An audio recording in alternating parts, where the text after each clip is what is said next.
Bonjour à toutes et à tous, bienvenue sur ma chaîne. J'espère que vous passez une bonne journée. C'est vraiment, on est vraiment au bord du précipice là, hein. Il n'y a plus le choix, on est obligé de changer. On a besoin il y a vraiment cette poussée pour se libérer de vieilles habitudes. Il faut en suivre son intuition, de vieilles habitudes, de vieilles croyances, de toutes ces choses, hein. Parce que notre transformation personnelle doit passer avant la transformation planétaire. C'est notre transformation personnelle collective qui va générer cette transformation planétaire. C'est-à-dire que tout ce qui se passe à l'intérieur est beaucoup plus essentiel que tout ce qui peut se passer à l'extérieur. Parce que tout ce que c'est vraiment, oui, c'est les causes et les effets. On attend souvent qu'il y ait cette transformation extérieure pour pouvoir adresser, se dire ah bah ça y est, maintenant on peut adresser les choses à l'intérieur. Et ça tarde, ça tarde, ça tarde parce que c'est un petit peu nous qui sommes les co-créateurs de ce procédé, hein.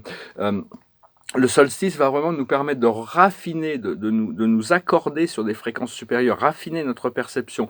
C'est quelque chose de naturel, hein, tout le monde va recevoir différemment, mais enfin bon, on va sentir une augmentation, là, ce week-end, vraiment une augmentation. Là, il y a eu des éclipses qui ont vraiment accéléré les choses.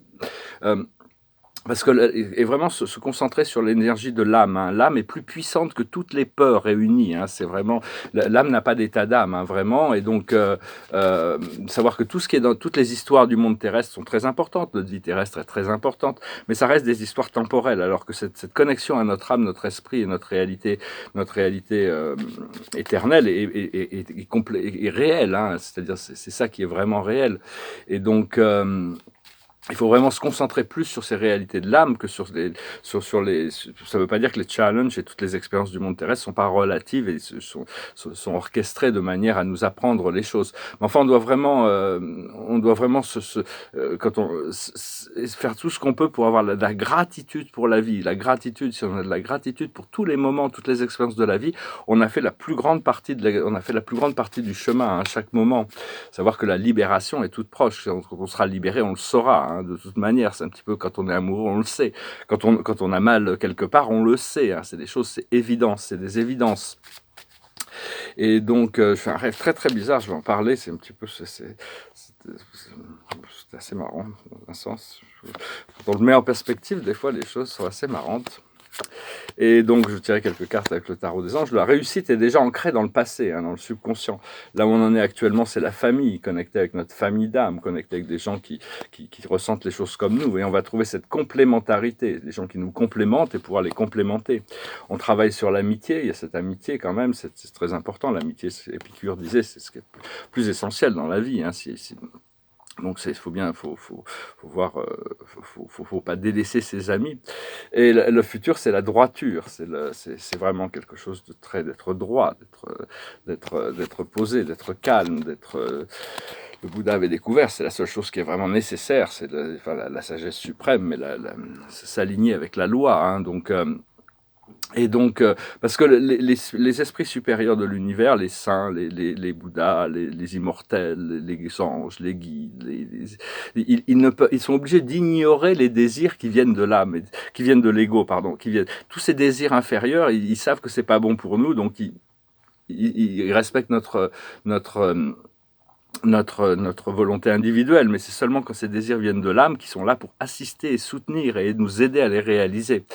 Et donc, parce on doit intégrer le divin masculin et le divin féminin, hein. Le Yoshua, le Christ, était venu pour manifester ce divin masculin, mais Marie-Madeleine était la manifestation, elle était aussi connectée à la divinité que le Christ, mais c'est toute une partie de l'histoire qui a été oubliée. C'est pour ça que les hommes ont besoin des femmes pour reconnaître plus facilement le divin féminin, comme les femmes ont besoin des hommes pour reconnaître le divin masculin, bien qu'on a quand même c'est parti à l'intérieur de nous, hein, le réceptif et le créatif. Et parce que en tant qu'âme, dès que il y a les jeunes âmes, quand elles arrivent sur un plan comme ça, sur Terre, elles sont attirées par le mal, elles veulent faire le mal, elles veulent toutes ces choses impures, ça les attire, parce qu'elles n'ont jamais connu ça. Donc, mais nous, en tant que des vieilles âmes, on est beaucoup moins attirés par ces choses inférieures. Dès qu'on arrive, on a déjà le sentiment qu'on a envie de revenir, retour à la source, hein. Il y a vraiment cet appel de retour à la source. C'est parce que bon, on sait que parce qu'avec Dieu, on est libre, hein. Une fois qu'on est connecté à Dieu, on est libre, on est heureux, tout est complet, hein. Mais tant qu'on n'est pas intégré dans cette divinité, on se sent un peu incomplet. Savoir que la première source et centre, Dieu, le Père universel, a délégué tout ce qu'il pouvait déléguer pour créer l'univers. Grâce à son pouvoir d'omniscience, il est omniscient grâce au circuit des personnalités. Déjà, tout ce qui se passe à l'intérieur, c'est le Père des personnalités. Tout ce que les personnalités expériencent, il le sait. En plus, il nous a donné ses divins ministères, ses divins ministres, hein, les présences je suis. Mais il a délégué tout ce qu'il pouvait déléguer pour gérer l'univers des univers. Mais à tout moment, il peut choisir d'affirmer une volonté différente, mais son univers et ces êtres qu'il a créés pour gérer l'univers sont tellement parfaits, c'est très très rare qu'il interfère. Il a délégué tout ce qu'il pouvait déléguer, sauf il y a très peu de choses qu'il n'a pas déléguées. C'est le ministre des êtres mortels, hein, grâce à ses présences je suis, ses êtres prépersonnels, il arrive il prend en charge lui-même l'évolution de toutes les âmes à ce niveau-là. Sinon, tout le reste, la gestion de l'univers est déléguée à des fragments, des êtres spirituels, hein, qui gèrent l'univers avec brio, disons. Hein. Savoir que bon, des fois dans notre conscience, on peut penser, on a différentes idées, il y a ceci et cela, et des fois c'est pas cohérent, c'est paradoxal, les deux ne peuvent pas exister. Mais dans la réalité qui arrive, il y a peut-être ceci et cela qui vont se mettre en place, hein, d'une manière un peu magique. Donc il faut vraiment croire à la magie. Je vais tirer quelques cartes avec ce tarot pour voir un petit peu. La plus haute sagesse, c'est les destinées, s'aligner avec notre destinée. La destinée, c'est la récompense, c'est le retour à la source, c'est l'accomplissement, c'est le bien-être, c'est la passion, c'est rentrer dans notre fonction. Ce qu'il faut comprendre, c'est la tribu, c'est notre famille d'âme, c'est se reconnecter à notre tribu. Les gens avoir de la gratitude pour quand on rencontre des gens avec qui on peut communiquer de cœur à cœur, qui sont ouverts d'esprit. Ce qu'il faut faire, c'est les soulmates, les âmes sœurs. C'est continuer à s'aligner à l'intérieur de nous pour être prêt à recevoir ou cultiver cette connexion intime profonde à l'intérieur, hein, avec ces êtres qui sont vraiment, vraiment très profondément comme nous, hein, dans la même vibration. Et l'aboutissant, c'est l'heure de la sieste. C'est-à-dire, c'est l'habilité de se reposer, faire de la méditation, hein. On doit se reposer pour intégrer. Et donc, ce matin, je me suis levé assez tôt. J'ai pris un petit déjeuner et puis je me suis dit, bon, je vais me recoucher un petit peu. Je vais faire un peu de méditation, 1 heure ou 2. Et puis, je me suis endormi.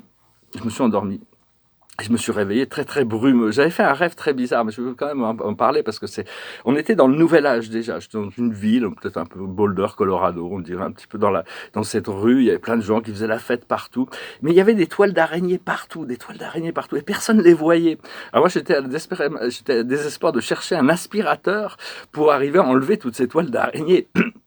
Il y avait une de mes amies qui je sais pas, qui travaillait dans un endroit là, et j'essayais de lui emprunter son aspirateur pour nettoyer ces toiles d'araignée dans les rues, parce que il y avait toute cette poussière, ces choses qu'on voyait pas. Mais sa patronne est venue, non, je prête pas mon aspirateur. Je dis, bienvenue dans le nouvel âge. Puis à ce moment-là, je me suis dit, je vais rentrer chez moi, je vais nettoyer ceux qui sont déjà chez moi, parce que j'ai un aspirateur à la maison. Puis je me suis réveillé. Très bizarre comme rêve. Et donc voilà, des fois on n'a pas, des fois il y a des rêves qui sont un peu étranges. Donc j'ai chanté cette chanson qui correspond un petit peu à ça, qui dit, c'est une amie qui m'a demandé de chanter, m'a fait une demande de chanter une chanson.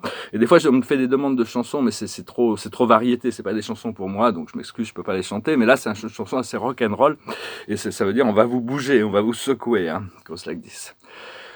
Buddy, you're a boy, make a big noise playing in the streets. You're gonna be a big man someday. You got mud on your face, a big disgrace, kicking your can all over the place. We will rock you. We will rock you.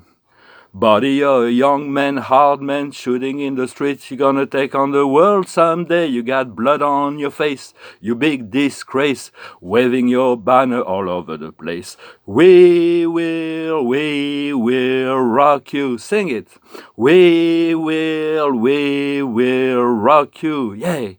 Buddy, you're an old man, poor man, praying with your eyes. You're gonna get some peace someday. You got mud on your face, you big disgrace. Somebody put you back in your place. Do it. We will rock you. Yeah, come on. We will rock you. All right. We will rock you. One more time. We will rock you. Yeah. On va vous secouer, hein. Attention, ça va bouger là bientôt.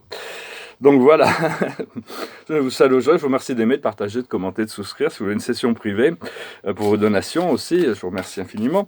Si vous voulez une session privée, vous pouvez m'envoyer un email et vous pouvez me suivre sur Instagram. Le cadre de la journée, c'est le page de Michael. Honnête, perspicace, critique et brusque. C'est pas important d'être honnête, c'est important d'être perspicace. Hein. La perspicacité, c'est quelque chose d'extraordinaire. Après ça, être critique ou brusque, faut aller doucement quand même avec les choses. Un nouveau défi vous attend. Vous avez tout pour réussir. Étudiez soigneusement tout contrat ou document. Donc il faut vraiment toujours préparer les choses, hein, se préparer. Mais ici, c'est quelqu'un qui joue avec le vent. Hein, donc il a son cerf-volant, il joue avec le vent. C'est vraiment une carte d'intuition. Hein. C'est-à-dire que quand on avance, on doit casser les murs, mais on doit avancer, sinon le plafond nous tombe sur la tête. Donc c'est vraiment une question d'avancer. Il y a vraiment ce push avec ces éclipses qui nous poussent à changer nos habitudes. Et puis, donc il va y avoir vraiment changer nos croyances, nos habitudes. Hein. On doit vraiment faire sortir de nos zones de confort parfois pour arriver à avancer. Voilà, je vous salue, je vous souhaite une bonne journée. Je vous dis à bientôt. Namasté.